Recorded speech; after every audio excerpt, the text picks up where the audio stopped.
Hello, अस्सलाम वालेकुम। आज फिर एक नई टॉपिक के साथ, और ये भी लोगों की रोज़मर्रा ज़रूरियात के मुताबिक है। लोगों को अक्सर ज़रूरत पड़ती है प्रॉपर्टी रजिस्ट्रेशन के लिए। तो चलिए आज इसको डिस्कस कर लेते हैं कि प्रॉपर्टी रजिस्ट्री करवानी हो तो उस पर कितने एक्सपेंसेस आएंगे। तो आजकल एक्सपेंसेस आप सिंपली ये ज़हन में रखें कि मुख्तलिफ़ तरह की ड्यूटीज़, स्टैम्प ड्यूटीज़ और टैक्सेस होते हैं जो कि पे करने होते हैं जब भी कोई प्रॉपर्टी ट्रांसफ़र करनी हो, ख़रीदनी या बेचनी हो। तो आजकल कुछ शरह कुछ इस तरह है, 1% स्टैम्प ड्यूटी है, 1% मेट्रोपॉलिटन टैक्स, TMA टैक्स, या जो भी जिस शहर में जो भी कॉरपोरेशन होगी या TMA होगी तो उसका 1% टैक्स। अब दो तरह की और भी टैक्सेस हैं 2%, जो 1 से 2% बनते हैं। वो हैं FBR के टैक्सेस। FBR में अगर तो आप फाइलर हैं, टैक्स पे करते हैं और एक्टिव टैक्स पेयर लिस्ट में आपका नाम भी है तो फिर आपको 1% फ़ीस देना होगी। अगर आप टैक्स पेयर नहीं हैं या टैक्स पेयर तो हैं, अनफॉर्चुनेटली आपका नाम एक्टिव टैक्स पे लिस्ट में नहीं है तो फिर आपको 2% देना पड़ेंगे, यानी ओवरऑल 3 से 4% रजिस्ट्री फ़ीस लगती है मुख्तलिफ टैक्सेस की मद में। तो अब होता क्या है कि ये फ्लक्चुएट करते आए हैं टैक्सेस। बहुत ज़्यादा थे जो अब मौजूदा गवर्नमेंट ने काफ़ी हद तक कम किए हैं और बढ़ाए भी इसी गवर्नमेंट ने शुरू में आके थे, जो जिसकी वजह से प्रॉपर्टी के बिज़नेस काफ़ी डैमेज भी हुआ था। अब टैक्स रेट कम किए हैं तो ऑब्वियसली इसका एक पॉजिटिव असर भी बड़ा है ट्रांसफ़र और रजिस्ट्रीज़ में, प्रॉपर्टी की ट्रांजैक्शन में। ये थोड़ा सा मैं आपको मज़ीद ब्रीफ करूँगा कि ये लीगली क्या होता क्या रहा है।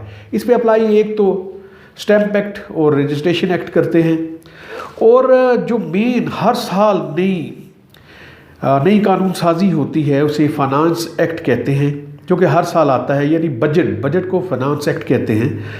हुआ ये कि 2010 तक तो बड़ी नॉमिनल सी फ़ीस थी ट्रांसफ़र फ़ीस, 2010 में सडनली इंक्रीज़ हुई। हुआ ये कि 2010 में एक अमेंडमेंट आई जिसे 18th अमेंडमेंट के नाम से याद किया जाता है, वो 18th अमेंडमेंट थी। उसमें हुआ ये कि फेडरल की बहुत सी पावर्स, बहुत से डिपार्टमेंट प्रोविंसेस को शिफ्ट हो गए। अब जाहिर है प्रॉपर्टी ट्रांसफ़र का टैक्स भी शिफ्ट हो गया प्रोविंसेस को। तो उस वक्त ये सोचा गया फेडरल गवर्नमेंट की तरफ से कि उससे पहले तो उन्हें टैक्स मिलता था प्रॉपर्टी रिलेटेड, तो अब उनको तो नहीं मिलेगा, तो उन्होंने एक capital value tax CVT enforce कर दिया तमाम प्रोविंसेस में, पूरे पाकिस्तान में मुख्तलिफ रेशियो से कि कितने की प्रॉपर्टी रजिस्ट्री के लिए जाएगी तो उस पर कितने % CVT लगेगा। मतलब शुरू में उन्होंने ये रखा कि अगर तो प्रॉपर्टी 10 लाख तक उसकी वैल्यू है तो उस पर CVT नहीं लगेगा। लेकिन बाद में 2011 का फाइनेंस एक्ट आया, 2012 का आया, तो ये बढ़ता गया और 5% तक ओवरऑल 2020 से पहले तक 5% तक ये टैक्स हो गया। और फिर उसके बाद 1% ड्यूटी थी TMA की, डिस्ट्रिक्ट गवर्नमेंट की, और 2% फेडरल FBR का टैक्स था 1 और 2, यानी ये 7 से 8% देना पड़ता था। That was so high. तो बड़ा प्रोटेस्ट हुआ कि इस तरह तो रजिस्ट्री में फ़र्क पड़ रहा है, तो फिर गवर्नमेंट ने अब उसे डिक्रीज़ किया है, जो कि ओवरऑल 3 से 4% बनता है। यही टैक्स पहले 7 से 8% भी बनता था। तो ये तो ऑफिशियल टैक्सेस हो गए। बाकी आपको पता है कि कोई भी registry through out the Pakistan of the record पैसे दिए बगैर कराना मुमकिन है। डेफिनेटली होती भी होंगी, मैं ये नहीं कहता कि सारी रजिस्ट्री पे पेमेंट करनी पड़ती है, लेकिन जो मेरा एक्सपीरियंस कह लें, जो ऑब्जर्वेशंस हैं, पैसे आपको देने पड़ते हैं। कभी ये 1% रेट होता है, अगर तो प्रॉपर्टी 30-40 लाख से ज़्यादा है तो वो जो भी रेशियो तय करें, अगर बहुत ज़्यादा है, करोड़ों से ज़्यादा है, तो 1% से कम में भी डील हो सकती है। ये रेवेन्यू डिपार्टमेंट वसूल करता है, इस तरह वसूल करता है जैसे कि ये भी गवर्नमेंट के टैक्सेस हो, ये उनकी पर्सनल पॉकेट में जाना होती है।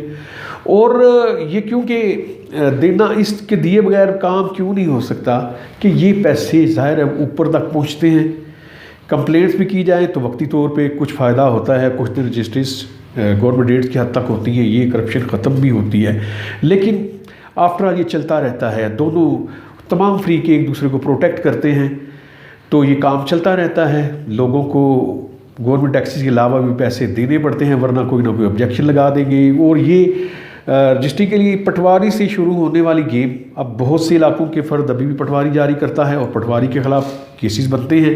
8-8 लाख रुपया एक फ़र्द का लेता है और मुसलसल लिए जा रहा है। पटवारी के ख़िलाफ़ केसेस बने भी तो बहुत कम सुना होगा कि उसे इन द एंड कोई सज़ा भी हुई हो। ये भी एक मिस्ट्री है कि जाहिर है कि गवर्नमेंट डिपार्टमेंट उसे किसी न किसी तरह सपोर्ट करते हैं कि इन द एंड वो बरी भी हो जाता है, या कोई ना कोई ऐसी गेम वो डाल लेता है। वो तो गेम में डालने के माहिर होते हैं, तो वो एक्विट भी होते हैं और ये सिलसिला रुकता नहीं है। लेकिन बहरहाल उन लोगों को मैं अप्रिशिएट करूँगा जो कि एंटी नारकोटिक्स फोर्स के ज़रिए इन्हें पकड़वाते हैं, एंटी करप्शन के ज़रिए इन्हें पकड़वाते हैं, और टेंटेड नोट के ज़रिए magistrate at the spot red करता है तो ये पकड़े भी जाते हैं। रिसेंटली जेलम में भी एक पटवारी पकड़ा गया है, आई थिंक कि उसका नाम मतलूब समथिंग था।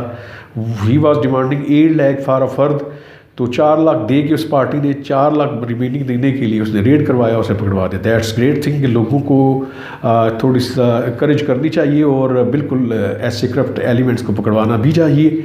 तो ये था। लेट्स होप कि ये सिस्टम इस तरह से इवाल्व हो कि सिर्फ गवर्नमेंट टैक्सेस देने पड़े। अब कंप्यूटराइज भी हो गया है और जो कुछ मोजाजात नहीं हो रहे वो भी हो जाएंगे। लेकिन ये सारी इसकी कहानी थी कि टैक्सेस की तफसील क्या रही है, वो सारी मैंने एलैबोरेट कर दी।